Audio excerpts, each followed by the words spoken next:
Hello বন্ধুরা, কেমন আছো তোমরা? আশা করি সবাই খুব ভালো আছো, সুস্থ আছো। আমি চলে এসেছি আবারও একটা নতুন ভিডিও নিয়ে।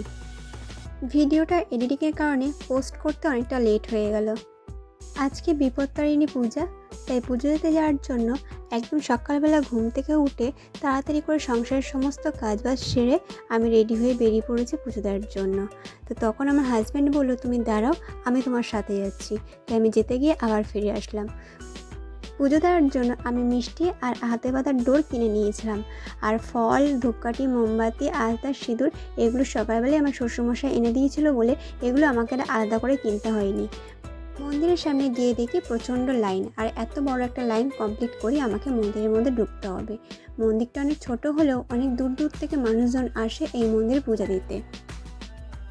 সকাল থেকে বিকাল পর্যন্তই এই মন্দিরে মহিলাদের অনেক ভিড় থাকে।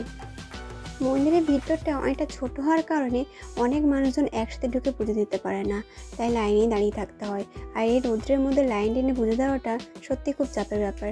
যাই হোক, আমি শেষ পর্যন্ত মন্দিরের ভিতরে ঢুকলাম এবং ঠাকুরের সামনে পুজোর ডালাটা দিয়ে পুজো দেওয়ার জন্য নিজের জায়গাতেও বসে পড়লাম। পুজো দেওয়া হয়ে গেলে ধূপ আর মোমবাতিটা মন্দিরের বাইরে এসেই ধরাতে হয়।